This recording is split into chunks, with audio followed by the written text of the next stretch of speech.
इस तरह की खबरें इतनी ज्यादा चलने लगी, खास करके लोकल मीडिया में, पोर्टल में, सुबह से शाम तक 1000 फोन।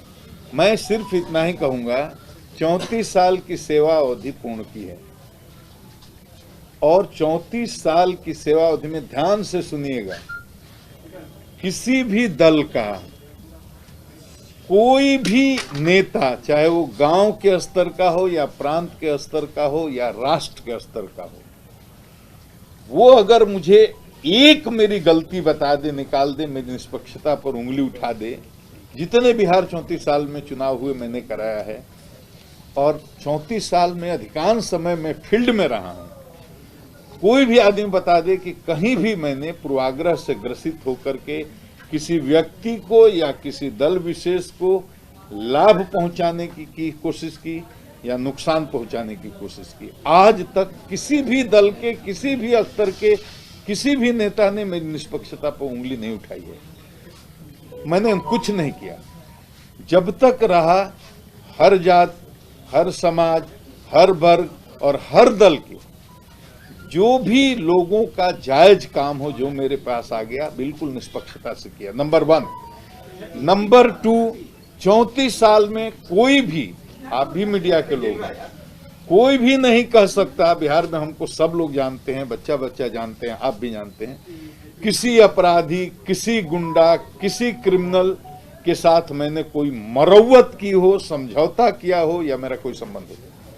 सब कहर बन के टूटा। जितने भी बदमाश, गुंडे, मवाली, चोर, हत्यारे, अपहरणकर, जो भी अपराधी किस्म के आदमी हैं, 50 से अधिक मुठभेड़ें हमने की, 40 से अधिक तो केवल बेगूसराय में, और भी जहां जहां मैं रहा, रांची में सीनियर एसपी रहा, जहानाबाद में रहा, कहीं कोई नहीं कह सकता है कि कोई जात देख करके, दल देख करके या धर्म देख करके या किसी तरह के पूर्वाग्रह से प्रेरित होकर के एक निर्दोष आदमी को अपनी जानकारी में मैंने जेल भेजा या कोई इस तरह का काम हुआ।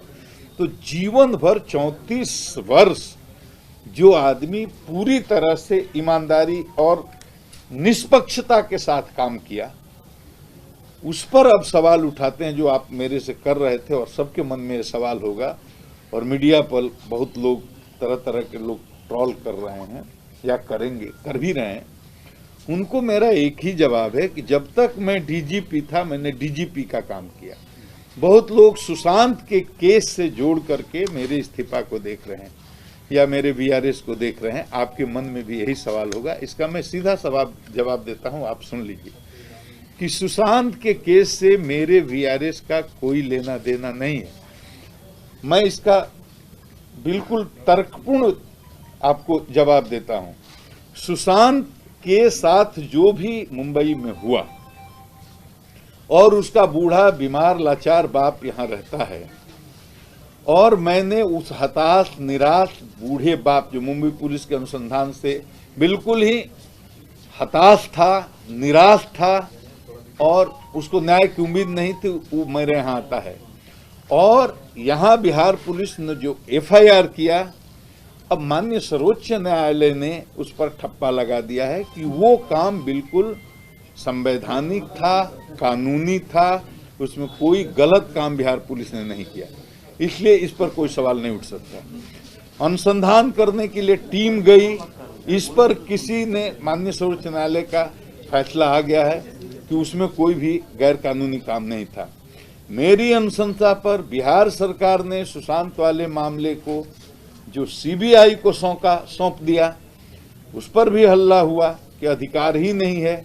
माननीय सर्वोच्च न्यायालय ने अपने वर्डिक्ट में ये भी इस्टेब्लिश कर दिया कि जो भी बिहार सरकार ने ये काम किया, सर्वोच्च सीबीआई को केस सौंपने का, उसमें कुछ भी गैर कानूनी नहीं था। हमारे अधिकारियों के साथ बेइज्जती हुई, इसके बाद मैंने हंगामा शुरू किया। हमारे अफसर को क्वारंटीन किया गया, उसके बाद मैंने हंगामा, प्रोटेस्ट करना शुरू किया। उसमें कुछ भी गलत नहीं था, क्योंकि माननीय सर्वोच्च न्यायालय ने खुद कहा कि जिस तरह से पटना के एक वरीय पुलिस पदाधिकारी को क्वारंटीन किया गया है, वो गलत है। तो जो भी मैंने किया एक डीजीपी की हैसियत से, और मैंने वो किया, और मैं लड़ा बिहार की अस्मिता के लिए, बिहार की प्राइड के लिए, सुशांत को न्याय के लिए मैं उस लड़ाई को लड़ा। और मामला वो अब सीबीआई अनुसंधान कर रही है, मेरी भूमिका वहीं तक थी, उसमें कुछ नहीं है। बहुत लोग ये भी कह रहे हैं कि जोड़ करके देख रहे हैं कि वो सुशांत के मामले को आप इसलिए कर रहे थे कि आपको राजनीति में जाना था। ये वो लोग कह रहे हैं जो मेरे को नहीं जानते। मैं बिहार की माटी का हूँ, गांव के गरीब किसान का बेटा हूँ। मेरे घर में कोई जज नहीं है, कोई कलेक्टर नहीं है, कोई कमिश्नर नहीं है, कोई नेता नहीं है। मेरे पिताजी अनपढ़ थे, मेरी माँ अनपढ़ थी, मेरे बाबा अनपढ़ थे, मेरी दादी अनपढ़ थी, मेरे परदादा अनपढ़ थे, मेरी परदादी अनपढ़ थी, मेरे किसी भी 4 पुश्त में कोई स्कूल नहीं गया। मैं पहला आदमी हूं घर से जो 7 साल की उम्र कंप्लीट करने के बाद 8वें साल में जब प्रवेश किया तो झोरा और बोरा लेकर के और दूसरे गांव में जाता था पैदल स्कूल में। गुरुजी बैठते थे खटिया पर, बरगद के पेड़ के नीचे बोरा पर बैठ करके मैंने पढ़ाई शुरू की। और गांव में न सड़क थी, न बिजली थी, न स्कूल था, न अस्पताल था। उस माहौल से निकला हूं, सेल्फ मेड आदमी हूं। मैंने जीवन में केवल संघर्ष किया है और संघर्ष करके आज इस मुकाम तक पहुंचा। IRS में गया, IPS में गया। मेरे काम करने का तरीका हमेशा, आज जो सुशांत को बताइए, मैं जब बेगूसराय में चतरा में जब मैं था SP, पहली मेरी पोस्टिंग थी, तो मैं भूइया लोग हैं, गंजू लोग हैं, जो दलित, महादलित, शोषित, वंचित समाज के लोग हैं, उनके घर में जाता था। मैंने पहली बार गरीबी की परिभाषा जानी, गरीबी क्या होती है, कि साल में 3 महीने तक महुआ उबाल करके खा करके लोग जीते थे। मैं नहीं सोचता था कि ऐसा भी होता है। उस गरीबी को मैंने देखा और लोगों के बीच कम्युनिटी पुलिसिंग की। उसी समय हिंदू, मुस्लिम, सिख, ईसाई सब लोगों को लेकर के चलने का मेरे मन में जो संकल्प हुआ, बेगूसराय में 6, 7, 800 गांव मैंने युवाओं को संगठित करके और शांति के लिए संघर्ष का नारा देते हुए काम शुरू किया। उस समय बिहार में सबसे टॉप नंबर पर अपराध के मामले में शीर्ष पर बेगूसराय जिला हुआ करता था। और रंगदारी और अपहरण और डकैती, हर तरह के अपराध हुआ करते थे। दियारा में भी आतंक था। लेकिन करीब करीब 40 मुठभेड़ें हुई, आप बेगूसराय के लोगों से पूछिए। और पूरी 93 और 94 के जो अपराध के आंकड़े हैं बेगूसराय के, उस पर पहले शोध करिए, शोध करके आप देखिए। फिरौती के लिए अपहरण 0, रोड डकैती 0, पेट्रोल पंप लूट 0, बैंक लूट 0, बड़े अब ये रंगदारों के बीच में जो गिरोहों के बीच में संघर्ष चलता था वो 0। एकदम वो आंकड़ा देखने लायक है और बिहार के लोगों को, खास करके मीडिया के भाइयों को उस पर शोध करना चाहिए। क्या बदला था उस समय, क्या बदला था? न पुलिस के पास आधुनिक संसाधन थे, न भवन थे, न गाड़ियां थी। हथियार के नाम पर वही पुराना 303 राइफल होता था, कुछ भी नहीं था। और उस जमाने में अपराधी AK-47 रखते थे, जो अपने मेरे दबाव के कारण घर पर खुद ही AK-47 फेंक कर गए थे। और बिहार के AK-47 की रिकवरी, पहली रिकवरी वो 93 में वो हमने की थी, जब बिहार में बिहार फोर्स पुलिस के पास भी AK-47 नहीं हुआ था। और लोगों को लाखों की संख्या मैंने संगठित किया और उनके सहयोग से ये मुठभेड़ें हुई और हजारों अपराधियों ने 6 महीने के अंदर सरेंडर किया। बेगूसराय में राम राज्य की स्थिति हुई। उसके बाद में अयारा नरसंहार होता है, 13 आदमी पर गोली चला करके मार दिया जाता है और 1 घंटा के अंदर कैबिनेट बैठती है। मेरे को कहा जाता है कि आप जाकर के जहानाबाद शांत कीजिए।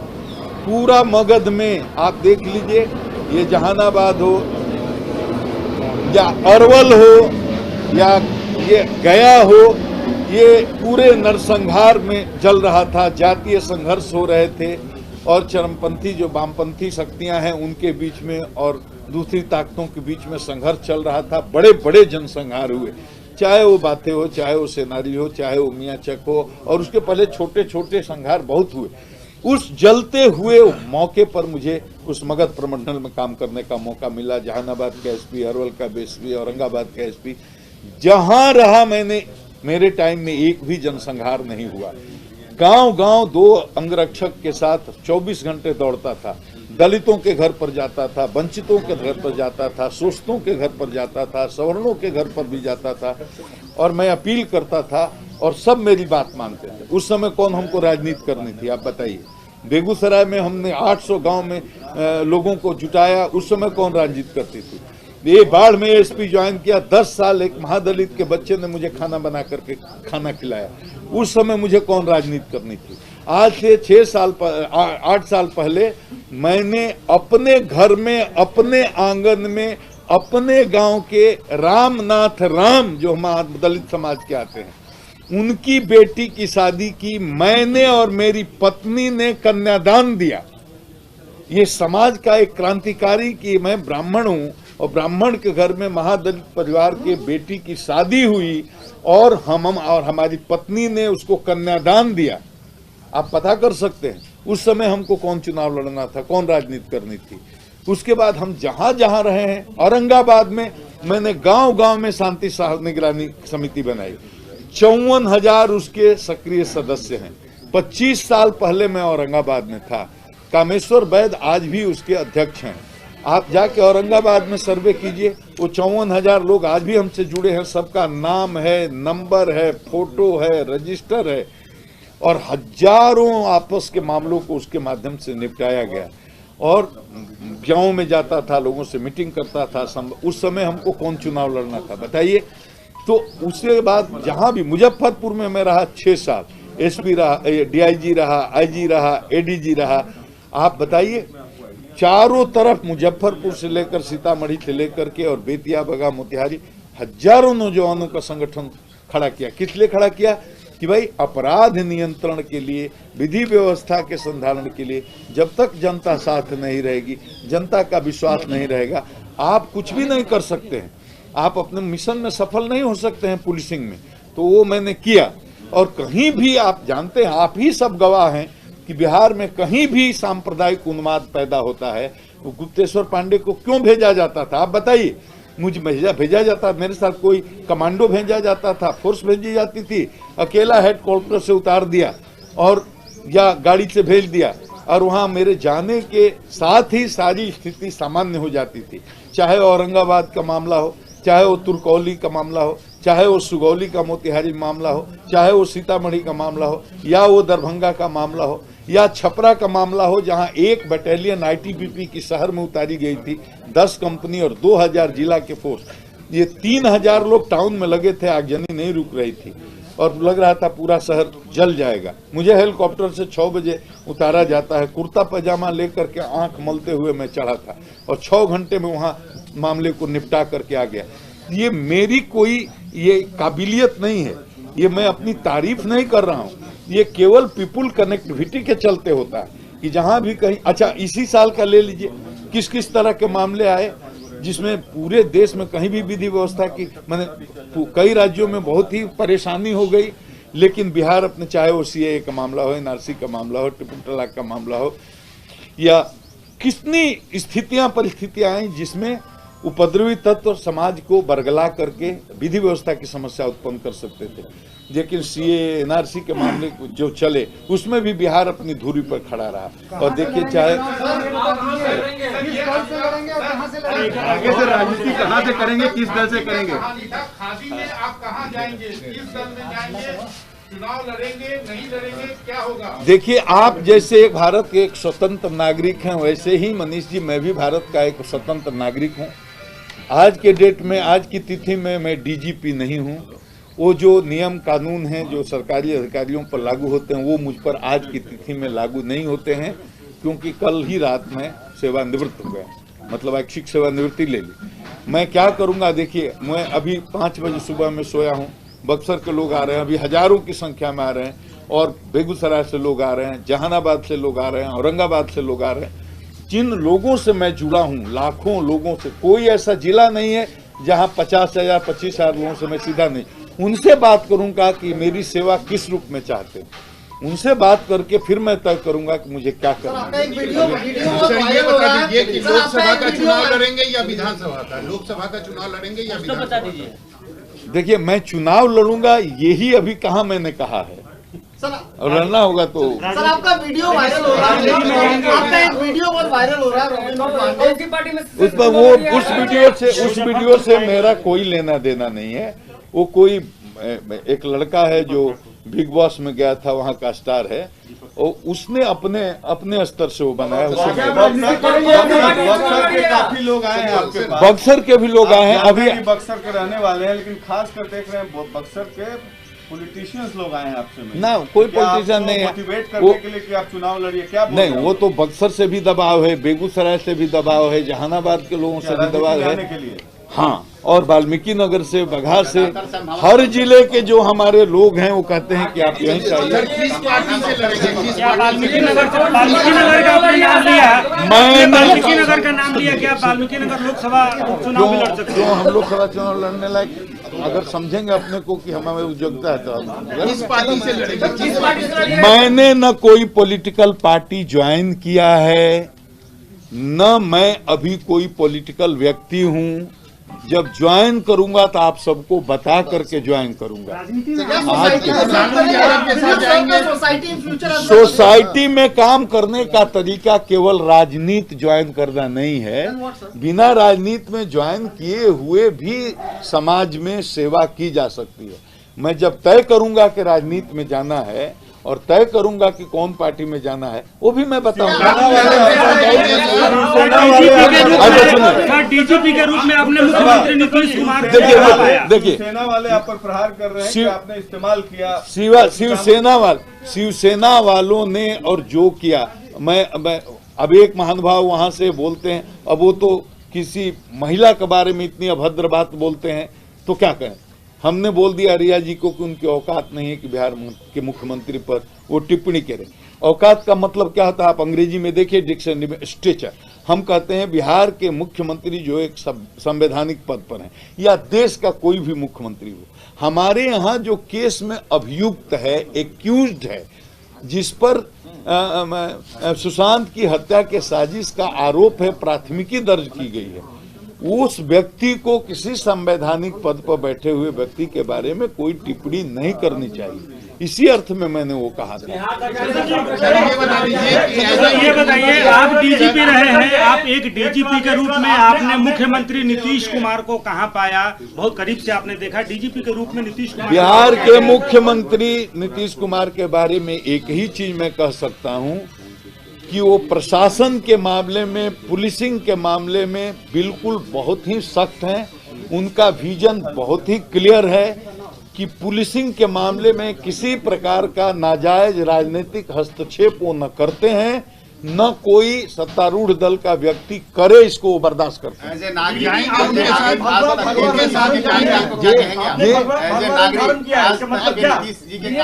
मैं रोज, और आप मेरी हर चीज को राजनीतिक ढंग से मत देखिए, कभी पीली गमछी जी गमछा क्या बताता है? पीला पहनेंगे तब आप। Thank you.